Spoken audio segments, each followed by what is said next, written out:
Baik, teman-teman mohon perhatiannya pada kesempatan kali ini. Mari kita sepakati apakah langsung akan kuliah, mau perkenalan dulu. Gimana? Mau kuliah apa langsung perkenalan dulu? Perkenalan dulu. Jangan sulit bicara kalau dengan Bapak. Ayo, kelas sebelumnya aktif banget ya. Ini coba kelas ini. Insya Allah kelas ini kita aktif semua ya. Tolong bangun kekuatan jiwanya untuk kuliah. Gimana? Langsung kuliah atau perkenalan?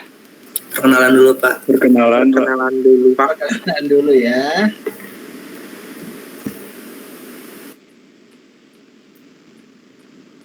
Sebentar.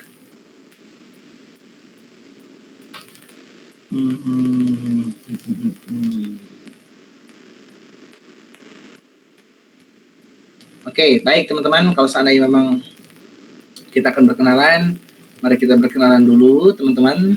Perkenalkan, nama saya Yusuf Tri Herlaman, teman-teman. Ya, teman-teman boleh memanggil saya Pak Yus, Pak Sup, Pak Tri, Pak Her, Pak Alam, atau Pak Bang, bebas ya. Asal jangan Om Jack ya, Daniel Hulik ya. Dan saya, teman-teman, asli dari Yogyakarta, dilahirkan di Cirebon, dan saat ini berdomisili di Bandung. Tepatnya di Komplek Bumi Atit ya, di samping asrama polisi Cibiru, dan 3-5 menit dari kampus ya. Saya kebetulan alumni UPI Cibiru, teman-teman. S1 saya PGSD ya, PGSD UPI Cibiru. S2 saya kemudian pedagogik di Universitas Pendidikan Indonesia Setiabudi. Lalu S3 saya juga pedagogik ya, ilmu pendidikan murni di Universitas Negeri Yogyakarta. Saya baru lolos doktor 2 bulan yang lalu, teman-teman. Dan saat ini saya berstatus sebagai ayah dari 2 orang putra ya, yang sangat sehat dan tampan dan rupawan, alhamdulillah. Dan apa ya, sehari-hari selain daripada menjadi seorang dosen, saya menjadi seorang bisnismen ya. Saya sedang mengembangkan banyak bisnis yang sudah autopilot dan sedang merintis juga gitu ya. Karena mimpi saya memang dari muda ingin berniaga seperti itu ya, teman-teman ya. Oke, itu mungkin yang bisa saya sampaikan, dan kemudian selanjutnya saya izin menyampaikan mekanisme perkuliahan. Untuk perkuliahan nanti teman-teman, pertemuan 1, 2, dan 3 itu masih jatah Bapak untuk menyampaikan konsep materi pengantar pendidikan ya. Sebentar. Halo, Assalamualaikum. Nah, Yusuf izin dulu ya, ngisi kelas setengah jam ya. Perkenalan. Nanti Yusuf telepon lagi ya. Ya Mbak, Assalamualaikum ya. Baik, saya akan lanjutkan teman-teman untuk mekanisme perkuliahan. Nanti pertemuan 1-3 Bapak, nanti pertemuan keempat teman-teman harus mulai melakukan diskusi kelompok. Ya, nanti saya menghendaki teman-teman untuk membuat menjadi 11 kelompok ya. Kelompok 1 nanti presentasi di pertemuan keempat. Dan ingat, bahan materi presentasi itu semuanya harus didasarkan kepada 20 jurnal. Ya, jadi satu kelompok harus baca 20 jurnal, teman-teman. Ingat itu ya. Dan untuk keluaran perkuliahan ini teman-teman harus melakukan sebuah publikasi ya, harus menerbitkan 1 artikel di jurnal nasional. Ya, saya tidak akan pernah memaksa jurnalnya Sinta 1, 2, dan 3, tapi cukup Sinta 4, 5, 6. Nanti cari tahu jurnal Sinta 4, 5, 6 itu ya. Jurnal yang mungkin relatif mudah dimasuki ya, untuk kalian publish di situ, dan banyak yang gratis. Seperti itu ya, teman-teman ya. Dan udah, hanya itu luarannya. Dan mungkin teman-teman bertanya ya, Pak, luarannya mana berat-beratnya gitu ya. Saya sudah bernegosiasi dengan Keprodi Anda bahwa hal ini dilakukan dalam rangka untuk menyiapkan reakreditasi prodi Anda agar prodi Anda menjadi prodi yang unggul. Ya, tetap dampaknya adalah masa depan kalian dan adik-adik kelas kalian juga ya. Kita bangga ya kalau lahir dari prodi yang akreditasinya unggul gitu ya. Oke, teman-teman. Adakah hal yang mau ditanyakan lagi terkait dengan konsep mekanisme perkuliahan? Dan saya harapkan semuanya harus fokus ya di mata kuliah Bapak ya. Dan nanti teman-teman mungkin bertanya, Pak, kami orang-orang non-dik loh Pak, kenapa harus belajar pengantar pendidikan? Karena nanti kita bicara pendidikan itu kesannya kami dipersiapkan menjadi guru ya Pak ya. Bukan. Mata kuliah pengantar pendidikan itu adalah mata kuliah yang wajib untuk kalian pahami. Kenapa? Karena bagaimanapun juga kalian adalah anak-anak yang lahir dari rahim UPI. Ya, Universitas Pendidikan Indonesia, yang mau tidak mau harus paham konsep pendidikan. Dan bicara pendidikan tidak hanya bicara tentang pendidikan formal di sekolah ya, tapi juga pendidikan non formal dan informal. Artinya keluarga dan lingkungan itu nanti turut serta dalam menjadi bahan kajian dialog kita. Gitu ya teman-teman ya. Jadi itu yang pertama. Yang kedua, bahwa mata kuliah pengantar pendidikan adalah mata kuliah pendewasaan. Jadi saya tidak ingin bahwa corak pendidikan kita kan sudah neoliberal ya. Harusnya ideologi kita Pancasila, pendidikan kita, tapi neoliberal. Cirinya apa? Pendidikan kita hanya melahirkan anak-anak yang siap bekerja untuk kebutuhan industri. Ya, itu sudah menyalahi dan menyimpang dari Pancasila, teman-teman ya. Sehingga nanti saya berpikir bahwa mata kuliah pengantar pendidikan ini adalah mata kuliah yang akan menyadarkan dan mendewasakan kalian bahwa setelah lulus tidak boleh semuanya berpikir langsung bekerja dan menjadi budak-budak kapitalis. Berpikirlah beres kuliah, kalian akan bekerja selama 2-3 tahun, setelah itu kalian akan menjadi CEO, mendirikan perusahaan, memiliki banyak ratusan karyawan yang tak lain adalah putra-putri terbaik bangsa Indonesia. Jadi berpikir tuh harus out of the box. Ya, harus anti mainstream. Jangan berpikir hanya untuk menjadi pekerja, mendapatkan gaji yang tinggi. Sampai mati kita nanti akan bekerja di perusahaan orang lain, perusahaan asing. Tapi berpikirlah suatu saat nanti kalian akan menjadi manajer, menjadi CEO, gitu ya. Dan itu adalah hal yang saya kehendaki. Dan saya melakukan upaya untuk bagaimana menyadarkan kalian bahwa hidup itu tidak hanya tentang bagaimana bekerja, tapi juga bisa membuka peluang pekerjaan. Gitu ya.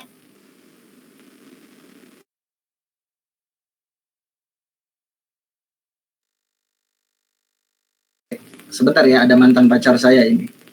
Jadi ya, istri saya ini pamit mau jemput anak ya. Jadi mantan pacar ya. Istri itu kan mantan pacar loh. Jadi gitu teman-teman, itu mungkin secara sederhana dalam konsep mata kuliah pengantar pendidikan. Sehingga saya harapkan teman-teman semuanya tidak ada yang bisa main-main. Ya, nanti saya akan mengajarkan juga tentang konsep filsafat manusia. Wah, hakikatnya kita diciptakan Tuhan dengan potensi, kemampuan, dengan kelebihan yang Allah, yang Tuhan berikan satu sama lain. Yang artinya Ahmad Hilman nggak bisa jadi Daniel, Daniel nggak bisa jadi Ahmad Hilman, Muhammad Zaki nggak bisa menjadi Syahrul, Syahrul nggak bisa menjadi Muhammad Zaki. Jadilah diri kamu sendiri dengan kelebihan, dengan keistimewaan yang telah Tuhan berikan, ya. Sehingga nanti dampak setelah kita belajar filsafat manusia bahwa tidak boleh ada satu di antara kalian pun yang mengutuk diri bahwa saya lemah, saya bodoh, saya tidak lebih baik dari temanku dan lain sebagainya. Karena kita diciptakan dengan keberbedaan dan keunikan. Ya. Jadi saya harap tidak ada yang main-main teman-teman, dan nanti saya akan ajarkan tentang bagaimana konsep kehidupan. Saya tidak pernah suka kepada mahasiswa yang hidupnya banyak gaya. Ya, mahasiswa yang merasa superior. Karena mungkin orang tuanya kaya, karena mereka mampu, kemudian mereka superior dan merendahkan orang lain gitu ya. Mendiskreditkan orang lain. Percayalah teman-teman, orang-orang yang banyak gaya hidupnya di masa kuliahnya, biasanya nggak jadi apa-apa. Makanya saya selalu menyadarkan bahwa, hey, kamu itu kalau mau keren itu dengan ini, bukan dengan outfit. Ya, banyak sekarang mahasiswa yang kehilangan arah teman-teman, merasa hebat karena sudah difasilitasi orang tua, ya, dan merasa paling superior karena mampu ini itu. Percayalah teman-teman, bahwa itu tidak akan bisa menjamin masa depan kalian, ya. Jadi selain ilmu juga adab itu penting dalam kehidupan. Saya paling tidak suka ada orang yang merendahkan orang lain, ya. Bisa jadi teman-temanmu yang kamu rendahkan itu besok itu akan menjadi manajermu kok. Bisa jadi besok akan menjadi pemimpinmu. Makanya hati-hati dalam menjalani kehidupan. Ya, ini mata kuliah yang serius tapi santai. Kapan kita waktunya bisa tertawa bareng, kapan kita bisa serius bareng. Jangan sampai waktunya serius kamu cengengesan. Ya, waktunya tertawa kamu serius, itu nggak boleh terjadi. Ya, ini adalah mata kuliah penyadaran. Jadi tidak boleh ada yang main-main di mata kuliah ini. Meskipun 2 SKS, meskipun mungkin di luar bidang kamu. Ya, saya dipercaya oleh ketua prodi ya untuk menyadarkan kalian semua gitu ya, agar memang kalian menjadi orang-orang besar, sukses, memiliki kebahagiaan dan kemuliaan hidup di masa depan, ya. Jadi itu kata kuncinya teman-teman. Jadi saya harapkan mari kita fokus, mari kita mulai memperbaiki hidup yang baik dan benar. Ya.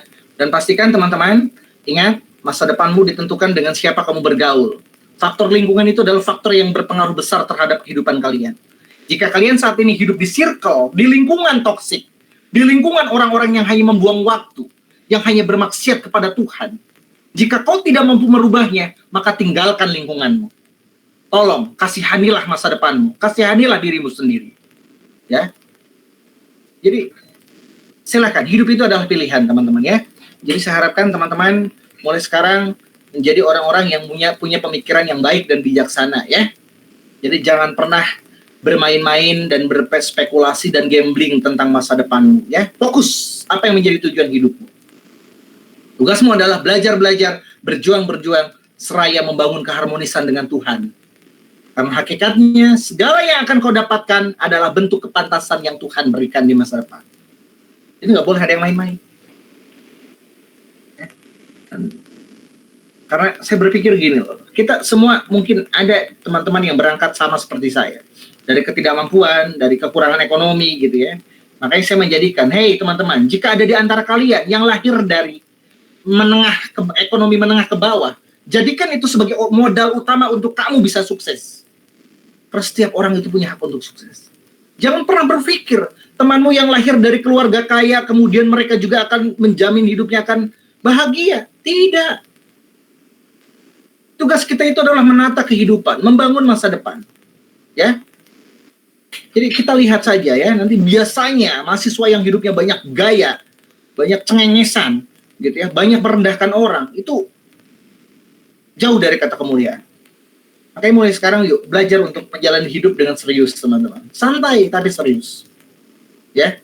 Jadi mohon teman-teman mulai sekarang saya hadir, diperintahkan Tuhan untuk kita sama-sama belajar, untuk saya menyadarkan kalian bahwa segala sesuatu yang kalian dapatkan di masa depan adalah hasil perjuangan kalian di masa ini. Ya. Jadi nggak boleh ada yang main-main. Dan apalagi saya sangat merasa jijik gitu ya, jika ada mahasiswa yang lahir dari menengah ekonomi ke bawah, orang tuanya mati-matian cari uang, tapi di Bandung, ya saat dia merantau di kampus hidupnya banyak gaya, merasa paling kaya.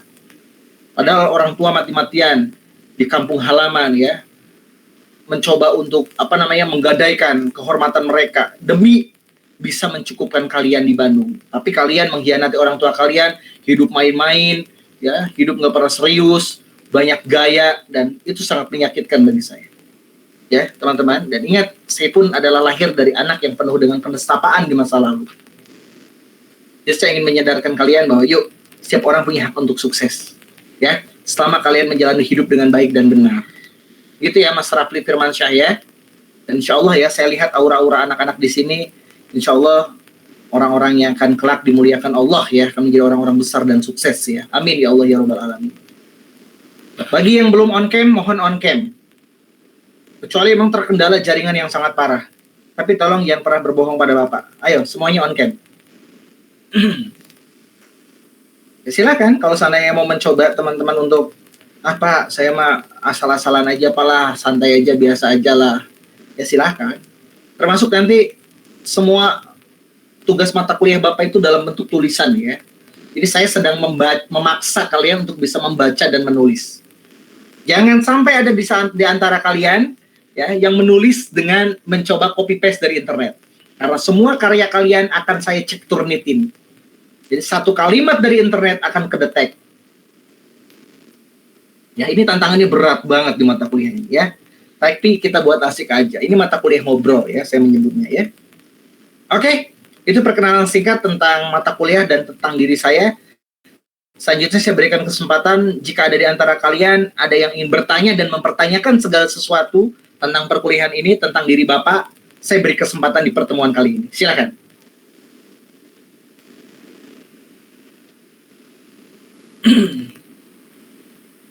Adakah yang mau tanyakan? Silakan, Mas Rafli Firmansyah. Baik Pak, terima kasih kesempatannya. Izin bertanya mengenai publikasi tadi dan sumber-sumber yang harus membaca 20 jurnal. Mungkin karena saya pribadi masih belum berpengalaman untuk mencari jurnal yang bisa dijadikan sebagai sumber untuk materi presentasi nanti. Apakah ada rekomendasi beberapa platform jurnal yang bisa kita cari untuk dijadikan sebagai sumber-sumber? Selain itu juga mohon izin bertanya, mengapa dalam artikelnya nanti itu perlu 20 sumber gitu Pak. Oke, pertanyaan yang sangat bagus Mas. Untuk silakan Mas, ini ada mesin pencariannya sudah saya ketikkan di komen ya, di pesan. Itu bisa kalian ketikkan. Nanti untuk materi-materinya atau topik-topiknya sesuaikan dengan topik kajian diskusi kalian atau bahan presentasi kalian. Karena nanti setiap kelompok akan berbeda publikasinya. Nah, kenapa Pak harus 20 jurnal? Karena minimal idealnya membuat artikel jurnal itu minimal itu referensinya harus 20 Mas. Jurnal yang bagus yang akan diterima itu minimal 20 artikel jurnal Mas. Kebetulan saya juga adalah pengelola jurnal, kebetulan saya adalah editor jurnal juga, teman-teman. Kalau seandainya teman-teman ingin melihat beberapa karya Bapak, oke, saya akan kirimkan ini linknya yang mungkin bisa teman-teman dijadikan bahan rujukan atau sumber referensi saat kalian nanti membuat artikel jurnal. Nah ini, silakan nanti ya beres kuliah kalian bisa buka. Apakah memang Pak Yusuf ini nyuruh kita nulis nih? Apakah dia juga penulis nih? Silakan teman-teman. Kebetulan saya adalah seorang penulis dan beberapa buku saya alhamdulillah digunakan di beberapa perguruan tinggi negeri dan swasta di Indonesia. Ya, buku buku landasan pendidikan, buku pedagogik itu adalah buku wajib di beberapa perguruan tinggi di Indonesia. Jadi teman-teman nggak perlu khawatir merasa kesulitan. Satu hal yang ingin saya sampaikan bahwa insya Allah Bapak akan selalu ada di samping kalian, menemani kalian berjuang, termasuk membantu kalian dalam belajar menulis. Ya. Gitu ya teman-teman ya, jangan pernah merasa sendirian. Bapak insya Allah 24 jam waktu untuk kalian. Kalau seandainya mau buktikan aja. WA Bapak jam 3 jam 4. Apakah Bapak masih tidur atau tidak? Saya menghabiskan waktu sehari tidur hanya 2-3 jam. Jadi waktu jam 2 jam 3 itu waktu hidup saya ya teman-teman ya, nggak perlu khawatir. Nanti kalau boleh nanya, diskusi, Pak aku nggak puas daring Pak, bisa nggak kita ketemu sambil ngopi, sambil ngerokok Pak? Boleh. Kebetulan saya adalah perokok berat, teman-teman, sehari saya 5 bungkus nih. Rokok macam kayak gini ya. Dan ya, penulis itu biasanya orang yang dekat dengan rokok ya, tapi tidak semua. Saya termasuk tapi. Gitu ya, Mas. Siapa namanya? Mas Rafli Firmansyah. Jadi materinya nanti sesuai dengan topik diskusi. Dan kenapa harus 20 jurnal? Karena memang idealnya artikel jurnal itu minimal referensinya harus 20 jurnal. Dan kenapa setiap presentasi harus 20 jurnal? Karena saya ingin mengajarkan kalian untuk berdakwah menggunakan dasar ilmu yang jelas. Jangan menggunakan ilmu percenahan, ya, cenah gitu ya. Itu nggak bisa kalau dengan Bapak. Semuanya harus pakai dasar yang jelas.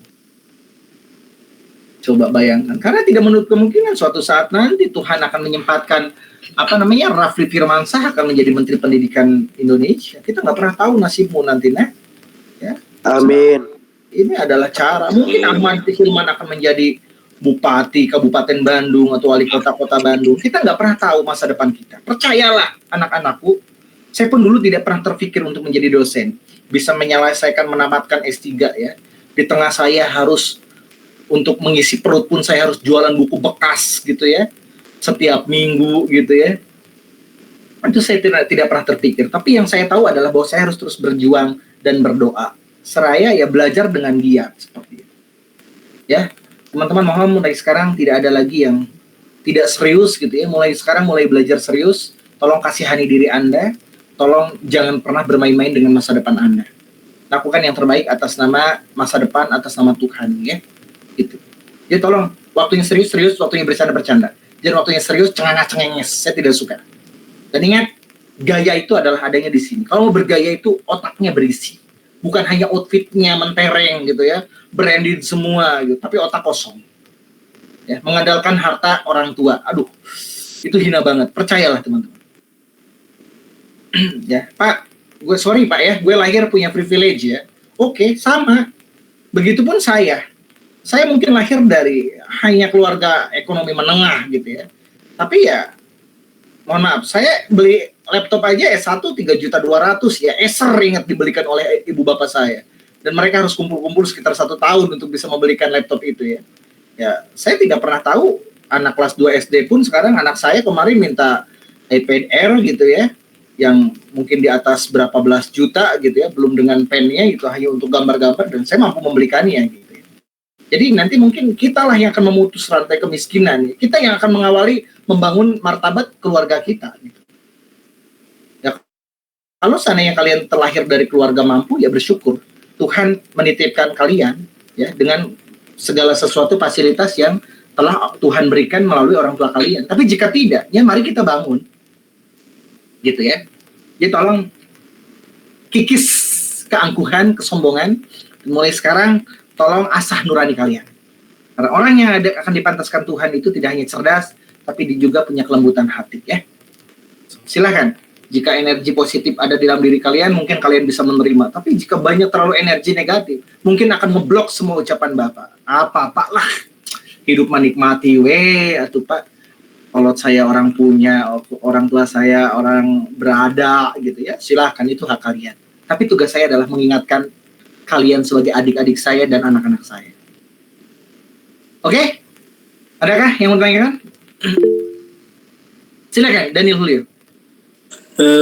Pak, buat pengantar pendidikannya nanti selain keluaran dari itu Pak, yang selama ini Bapak lihat gitu Pak, dari hasil setelah mahasiswa itu mengikuti pembelajaran Bapak selama 1 semester atau beberapa semester, kira-kira ada nggak Pak perubahan yang bisa dilihat langsung dari mahasiswa tersebut gitu?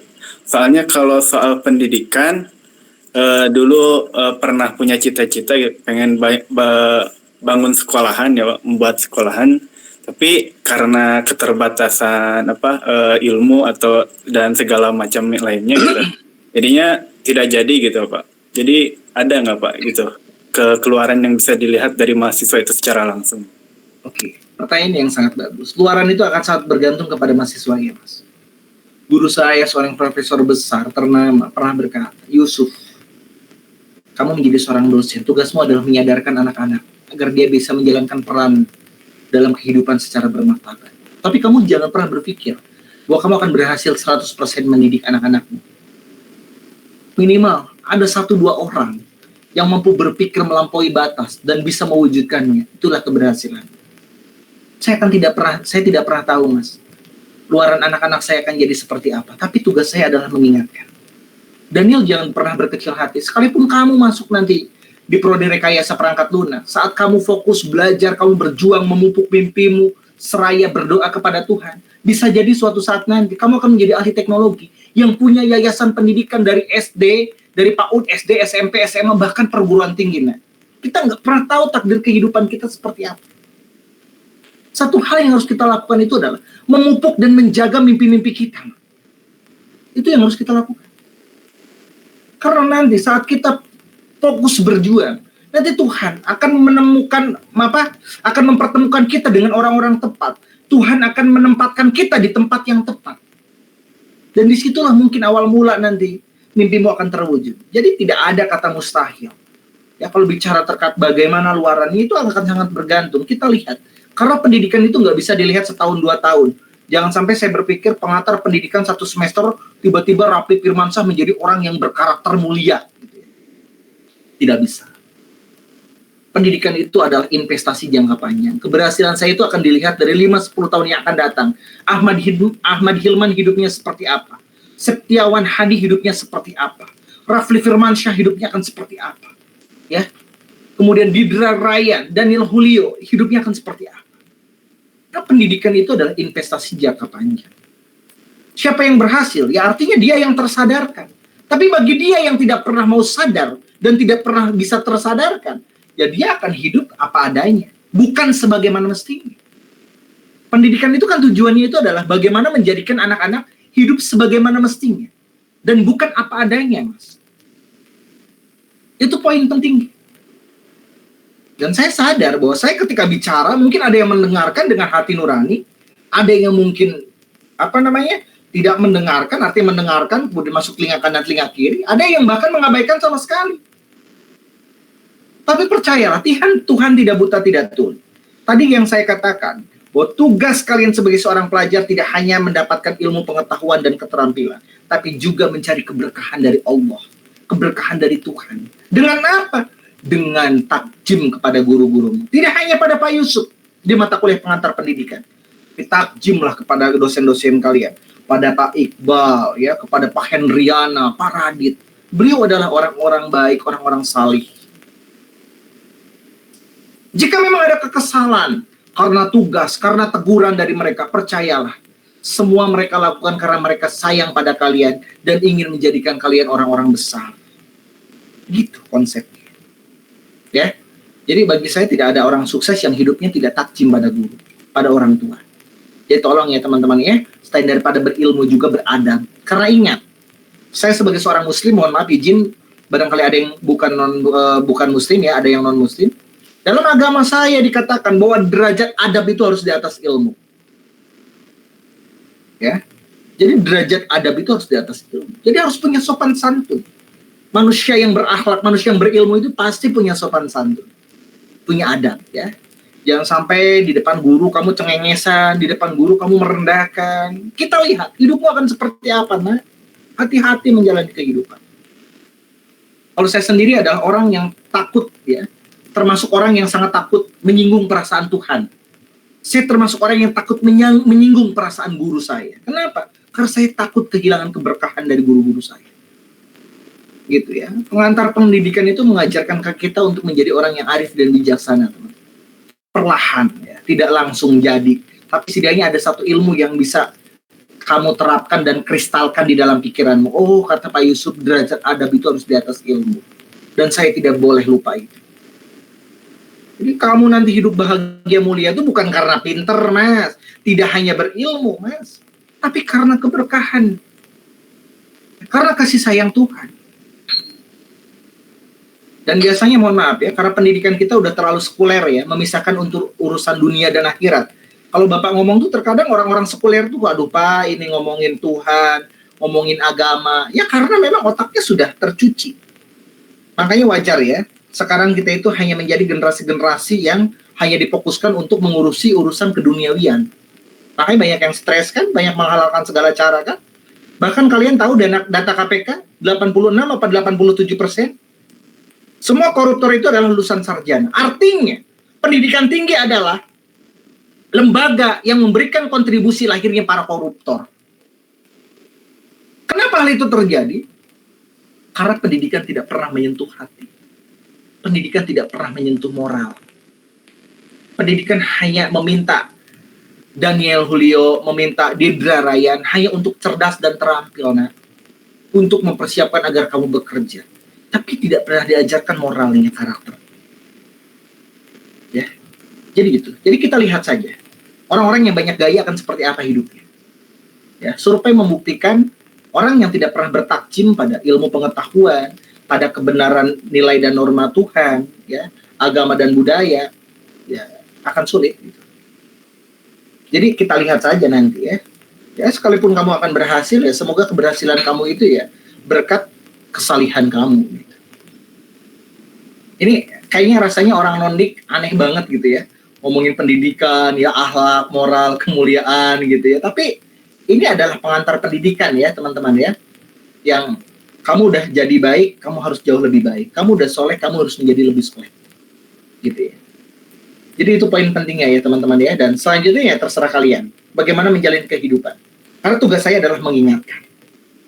Ya. Jadi nanti semua luaran-luarannya harus pastikan itu adalah karya kalian.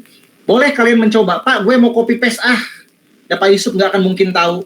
Tapi jangan salahkan saya ketika saya meminta kalian untuk kontrak tahun depan. Baru kemarin saya ditemui oleh kakak kelas kalian ya, angkatan 2000 berapa? 20 apa 2021 ya. Ya karena saya memberikan nilai E. Karena setelah dicek ya datanya Turnitinnya 85%. Saat saya meminta original yuk, sekalipun jelek, yang penting karya kamu. Dia melakukan tindak kejahatan akademis, plagiat. Ya. Dan tidak ada toleransi selain daripada kontrak tahun depan. Ya. Boleh adukan ke ketua prodi juga. Ya. Saya sudah ngomong ke ketua prodi bahwa mata kuliah saya itu adalah mata kuliah yang fleksibel, tapi sangat prinsip. Gitu ya teman-teman ya. Jadi teman-teman jangan pernah merasa sendiri, nanti insya Allah Bapak akan ada di samping kalian, membantu kalian untuk bisa membaca dan menulis. Oke, gitu teman-teman perkenalan singkat. Selanjutnya boleh, Anda akan mempertanyakan apapun, saya izinkan. Silakan Mas Septiawan Hadi. Ini saya rasa kelas yang serius ya. Ini kelas C ya. Ya betul Pak. Kelas AB kan santai gitu ya, bisa tertawa bareng. Kayaknya ini mah kelas serius. Ini pemikir handal semua. Saya husnuzonnya ini pemikir handal semua ya. Jadi mungkin nanti tugas-tugasnya pun grade-nya agak lebih beda ini di kelas ini ya. Oke, silakan. Oke Pak, baik, terima kasih atas kesempatannya. Pertama-tama sebelumnya saya ingin mengucapkan terima kasih atas sambutan yang sudah Bapak bawa. Tadi kan Bapak sudah menjelaskan tentang sistem perkuliahan nanti ke depannya bagaimana ya Pak. Mungkin yang saya ingin tanyakan adalah bagaimana untuk sistem penilaiannya Pak. Gitu, Pak. Mungkin untuk sementara cukup sekian pertanyaan dari saya Pak. Oke, sistem penilaian itu sama. Penilaian itu adalah akumulasi dari nanti beberapa daripada studi kasus yang akan saya berikan, kemudian proyek termasuk menulis, dan kemudian nanti kehadiran ya, teman-teman punya maksimal 80%, artinya 20% teman-teman bisa dimanfaatkan jika sakit, tidak hadir, dan sebagainya. Mungkin itu. Jadi dari proses, dari UTS, dari UAS. UTS UAS-nya itu berbasis kepada studi kasus dan berbasis proyek semuanya. Jadi tidak ada soal UTS UAS sebutkan teori, itu tidak ada. Haram hukumnya di mata kuliah saya ya. Semuanya adalah tentang problem solving. Ya. Jadi tolong dengarkan baik-baik apa yang saya jelaskan, karena nanti kalau seandainya ada soal UTS ya, mungkin semuanya case study project, tapi mungkin ada soal tertulis yang harus kalian isi. Dan percayalah, semua soal yang saya berikan itu yang jawabannya pernah saya jelaskan saat perkuliahan. Boleh kalian open book, boleh kalian buka internet kalau memang ada jawabannya. Gitu aja ya. Jadi saya termasuk orang yang paling murah memberikan nilai, Mas. Dengan catatan yaitu syarat dan ketentuan berlaku. Tapi sejauh ini alhamdulillah tidak ada mahasiswa RPL yang bermasalah dengan saya ya, kecuali ya, tanda kutip ya, ingin banyak menguji Bapak. Ya, contoh plagiat, itu jangan pernah dilakukan ya. Terus semuanya akan dicek Turnitin. Maksimal 20% ya, Mas Septiawan Hadi ya. Plagiat itu 20%. Lebih dari 20% tidak akan saya terima. Oke, baik Pak, terima kasih. Mungkin ada sedikit pertanyaan selanjutnya dari saya. Karena kita mungkin memang basicnya adalah non-dik, dan mungkin untuk perkuliahan Bapak adalah untuk bidang di pendidikan gitu ya Pak. Salah satunya adalah pembuatan jurnal. Nah, mungkin ada beberapa teman atau bahkan diri saya sendiri akan merasa kesulitan untuk pertama-tama gitu ya dalam buatan jurnal itu. Kira-kira ada tips nggak Pak dari Bapak? Gimana cara kita bisa beradaptasi dengan sistem perkuliahan Bapak? Oke, baik. Gini ya Mas Setiawan Hadi ya. Ini lupa nih saya. Jangan sampai salah paham ya teman-teman ya. Artikel jurnal yang akan kalian tulis masih bicara tentang teknologi. Contoh ya, di RPS ada manusia dan pendidikan. Ya, nanti buat artikelnya topiknya apa? Manusia dan pendidikan dalam tinjauan perspektif teknologi. Teknologi dan manusia, sebuah problema kehidupan di era revolusi industri 4.0. Insya Allah judulnya saya akan bantu buatkan untuk kalian semua. Ya, jadi jangan merasa terseok-seok akan tergopoh-gopoh gitu ya. Pak, kita orang non-dik lupa gitu ya, dipaksa untuk nulis artikel dik gitu ya. Tenang, semuanya akan masih berbasis kepada teknologi.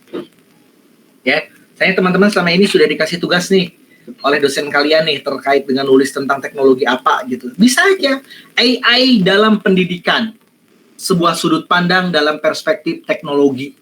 Bisa kan? Sekarang siapa yang akan akan menyangkal kehadiran AI? Wong para futurolog aja, Tesla pernah mengatakan bahwa akan tiba suatu masa di mana kita akan mengalami evolusi kehidupan saat AI itu keberadaannya akan menggantikan manusia kok. Ngeri nggak coba ucapannya? Nah itu bisa nanti. AI dan manusia, sebuah tinjauan dalam perspektif filosofis, Mas. Dan nanti kita membahas terkait dengan siapa sih yang akan bisa menyangkal AI sekarang. AI itu dibutuhkan dalam kehidupan manusia loh. Tapi ingat, ada batasan loh ya, AI juga loh. Jangan semuanya digunakan oleh manusia. Contoh, dalam mencari ilmu pengetahuan, bagaimana validasinya kebenaran ilmu, kebenaran pengetahuan dari AI? Contoh, kita menggunakan ChatGPT. Apakah benar ChatGPT? Kapan update ChatGPT? Terakhir 2022 ya. Dan banyak pertanyaan yang tidak bisa dijawab oleh ChatGPT. Nah itu nanti ChatGPT sana ya. Sebuah pendekatan AI dalam pendidikan gitu. Bisa jadi memanfaatkan ChatGPT dalam pendidikan, tapi ingat ya, punya batasan. Nanti kita tuliskan di artikel. Makanya nanti setiap kelompok akan banyak diskusi dengan Bapak. Ya. Ini request dari si Kang Iqbal, Kang Mas Iqbal ya. Jadi tolong arahkan anak-anaknya agar bisa menulis. Karena untuk persiapan reakreditasi menuju unggul. Ya, dan Mas Yusuf, jadi mohon agar anak-anak saya bisa menulis. Gitu ya. Dan saya katakan, yes, saya akan dengan terbuka dan dengan senang hati melatih anak-anak Anda untuk bisa membaca dan menulis. Gitu. Wah, kalian tuh punya ketua prodi yang visioner, hebat ya, cerdas, baik, soleh, insya Allah ya. Ini RPL ya Mas ya, RPL Tekom, Mas Adi. RPL Pak. RPL ya, ada Pak Radit, Pak Hendriana ya, itu teman-teman baik saya, mereka itu orang-orang hebat loh teman-teman, percayalah. Mereka orang-orang yang bersahaja ya. Kalau ibu-ibunya saya tidak kenal, kenalnya cowok-cowoknya ya. Ibu-ibunya ada Bu siapa itu. Tapi yang jelas cantik-cantik lah ya, kata Didra Ryan lah ya. Buat gue semangat kuliah gitu ya, Ryan ya. Jadi gitu ya, Mas Setiawan Hadiah. Jadi jangan overthinking dulu teman-teman. Insya Allah Bapak akan selalu membantu kalian, akan selalu ada di samping kalian. Nanti membantu kalian untuk menulis. Artikel itu hanya 10-15 halaman. Ya.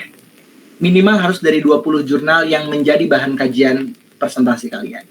Semuanya harus masuk menjadi sumber referensi. Gitu. Nah, makanya baca-baca ya artikel-artikel karya Bapak ya.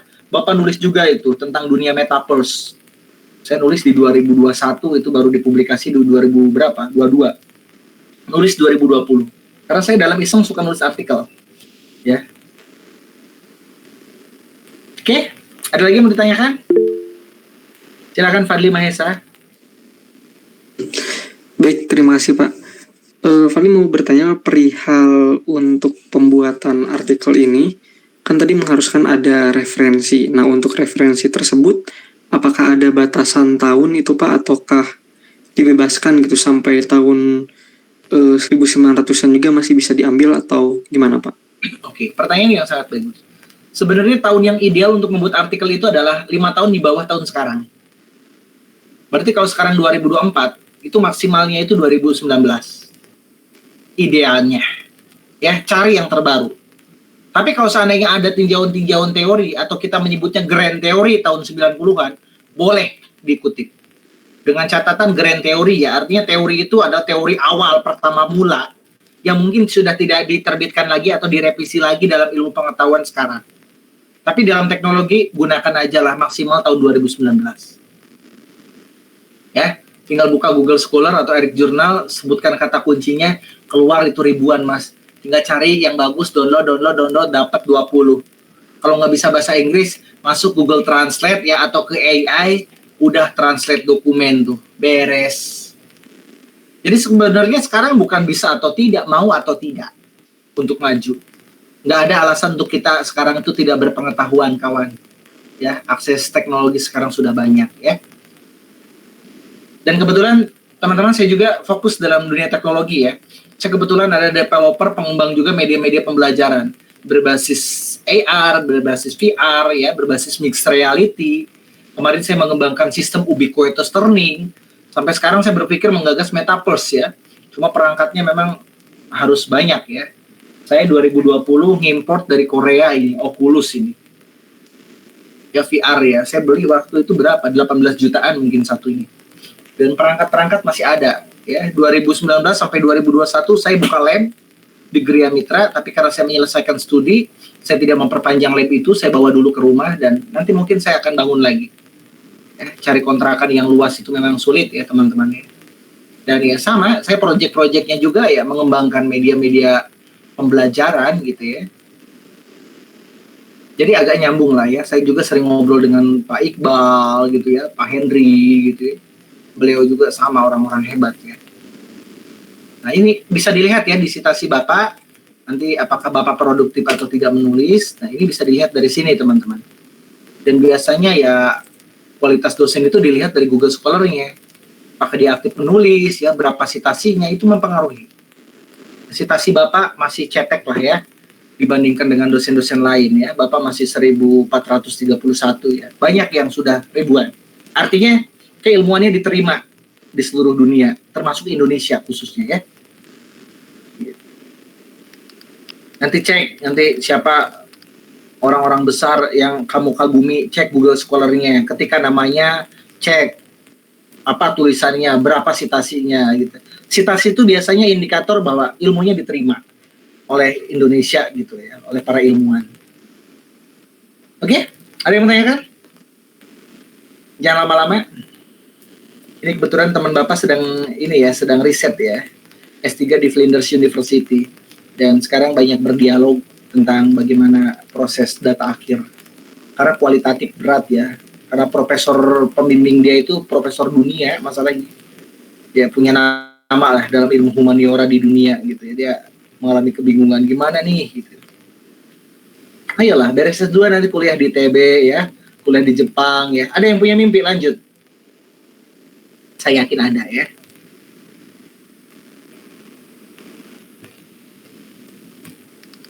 Ada lagi yang menanyakan? Pertemuan 1 sampai 3 saya akan banyak bicara, pertemuan ke-4 sampai 16 kalian yang akan banyak bicara. Paling saat itu saya hanya senyum, sedikit memberikan masukan, udah. Ya, dari pertemuan 4. Pertemuan 1, 2, 3 mungkin Bapak masih menjelaskan konsep. Gitu ya, Mas Daniel Julio dan Mas Septiawan Hadi ya. Ini wajahnya dewasa nih. Kalian lahiran tahun berapa ini? Septian lahiran tahun berapa? Kalau untuk saya sendiri kelahiran tahun 2004 Pak. 2004 masih muda ya. Tapi ini wajahnya kok pada dewasa-dewasa ya. Kalau ngomong tua kan takut tersinggung ya. Bapak juga termasuk orang yang katanya dewasa prematur ya. Saya lahiran tahun 91 teman-teman. Tapi banyak orang yang mengira saya usianya 40 tahun ke atas dulu. Ya, saya nggak ada yang nyangka. Usia kamu berapa? 27. Ah, nggak mungkin, Sof. Iya. Sekarang usia saya udah hampir 32 tahun, teman-teman. Sudah tua ya, sudah punya anak 2 saya. Oke, ada lagi yang bertanyakan? Ingat ya, ini kelasnya para manusia ya. Ciri manusia itu berdialog, aktif ya. Berbicara, menyampaikan pendapat gitu ya. Itu ciri manusia. Jangan menganut aliran mingkemisme dan jempeisme. Saya tidak menghendaki itu ya. Mungkin untuk sementara tidak ada pertanyaan dulu Pak. Mungkin kalau saran dari saya, lanjut ke tahap sesi perkenalan saja Pak. Biar teman-teman bisa berdialog gitu. Perkenalan yang dimaksud adalah perkenalan satu-satu. Mungkin kalau Bapak berkenan. Tidak perlu lah ya, nanti seiring berjalannya waktu saya kenal teman-teman satu persatu. Mahasiswa saya juga ribuan ya. Teman-teman kadang saya sulit tapi jangan ini, saya pernah punya kasus ya, saya pernah berkendara naik mobil dengan istri saya di Bundaran Cibiru. Karena saya mengajarkan kalau ketemu Bapak sapa ya, tidak salam pun Pak gitu ya. Dan saat itu saya akan mendoakan kalian. Ini suatu ketika pernah saya naik mobil ya, tiba-tiba pakai motor air-king gitu. Ngomong. Tiba-tiba ada yang gebrak pintu mobil saya. Blak blak blak blak. Oh, saya kaget nih, ini kayaknya orang jahat nih. Saya udah bawa sesuatu di tangan yang bisa untuk melindungi diri saya. Istri saya pun kaget. Pas saya buka kaca teman-teman, Assalamualaikum Pak, saya mahasiswa Bapak dari Cibiru gitu kan. Itu sampai saya melongo itu. Nyapa boleh, tapi caranya jangan premanisme gitu ya. Dan itu terjadi Mas Septiawan Hadi ya. Dan saya kaget sekali. Blak. Dia ingin menyapa ya, kenal mobil Pak Yusuf gitu ya. Kayaknya ingin, halo Pak. Tapi caranya di jalan, blak, pakai king tea tuh ya. Pas dibuka, Pak, Assalamualaikum, saya mahasiswa Cibiru, sehat Pak. Duluan ya Pak, gitu kan. Saya dan istri saya langsung shock gitu ya, langsung mangap. Hah? Bener mahasiswa aing ya teh gitu. Saya dari Jawa ya teman-teman, jadi kalau seandainya saya menggunakan bahasa Sunda agak kasar, anggap saja itu herei ya. Herei ya, bener ya herei ya Mas Padli ya. Herei Pak. Oh herei ya. Saya bisa Sunda seatik-seatik lah ya. Nggih Pak, nggih. Nggih, Mas Septiana Hadi saged ngangge basa Jawi nggih. Asli teng pundi? Aku sebenarnya itu Pak, akulturasi Pak antara Jawa dan Sunda. Oh, Bapak Jawa. Betul. Jawanya dari mana? Jawanya dari Magetan Pak. Oh, Mama Sunda. Mama Sunda dari Cirebon. Berarti anak hybrid ini ya. Iya Pak, betul. Anak saya juga hybrid ya. Saya dari Jawa, istri saya dari Banjaran, asli dari Banten. Jadi budaya Jawa dengan Banten itu berpadu ya. Tahu sendiri ya, dulu wanita Banten ya. Aduh, istri saya kalau dulu ini agak curhat ya. Kalau naik motor nih saya mau tabrakan. Itu yang turun ngajak berantem itu bukan saya, istri saya. Cing balik atuh ada mana? Saya kaget gitu. Tapi dulu, karena istri saya atlet silat ya. Tapi sekarang ya istri saya alhamdulillah lembut sekali ya. Kalau dulu saya kaget, aduh bener nggak ini gue pacaran sama orang kayak gini gitu ya. Makanya ada mitos-mitos gitu ya, orang Sunda nggak boleh nikah sama orang Jawa gitu, mitos itu. Kalau cowoknya Jawa, ceweknya Sunda boleh. Tapi kalau sebaliknya gitu ya, ceweknya Jawa, suaminya Sunda nggak boleh. Tapi takdir nggak bisa gitu. Jadi seru ya dalam budaya Sunda ya. Saya termasuk orang yang selama ini memperdalam riset Sunda juga. Saya orang Jawa yang Nyunda mungkin. Ya. Jadi hasil karya produk-produk aplikasi saya pun, media-media pembelajaran saya itu banyaknya ke Sunda. Karena saya mengembangkan budaya Sunda. Jadi kalian harus berbangga orang Sunda, ada orang Jawa yang memulai budaya Sunda. Karena banyak orang Sunda nute Nyunda. Ya. Tapi orang Jawa ya Nyunda gitu. Berterima kasihlah karena kita harus saling menjaga kebudayaan kita ya. Oke, nggak usah lama-lama. Jika memang sudah tidak ada yang tanyakan, teman-teman silahkan lanjutkan aktivitas seraya merenung apakah yang Pak Yusuf katakan itu benar atau tidak. Bahwa memang kita harus serius, bahwa memang tidak pernah ada orang yang bisa menjamin masa depan kita selain daripada diri kita sendiri, seperti itu ya. Jadi mulai sekarang yuk mulai belajar fokus, belajar serius, belajar untuk mengurangi keangkuhan diri ya. Selama muda itu harus menjadi pribadi yang baik ya teman-teman ya. Dan biasanya orang sukses sudah terlihat dari mahasiswa, dari cara berpikir, dari cara berpakaian gitu kan. Dan dia tidak akan mungkin berbicara jika akan menyakiti orang lain. Dia tidak akan berbicara jika tidak bermanfaat. Biasanya orang-orang besar, orang sukses itu sudah terlihat sejak dini. Karena dia akan menyeting dirinya dari muda untuk sukses. Hati-hati, orang sukses itu nggak urakan. Ya, orang sukses itu pasti punya adab. Itu ya teman-teman ya. Dan mulai sekarang kita belajar untuk menjadi manusia yang baik. Baik teman-teman, jika memang sudah tidak ada yang tanyakan, ini asli ini kelas serius ya. Kalau di kelas sebelumnya saya bisa tertawa bareng, di sini ini wajahnya angker-angker semua ya, menunjukkan kesungguhannya sebagai intelektual ya.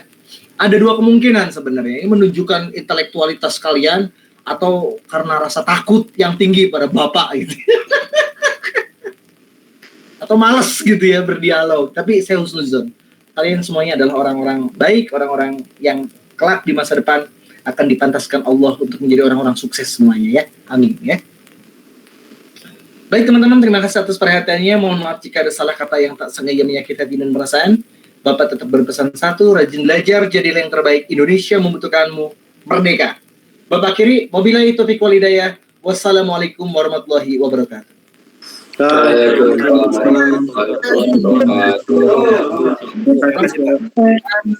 Sikap sebagai seorang mahasiswa ya, teman-teman ya. Tunjukkan sikap sebagai seorang mahasiswa.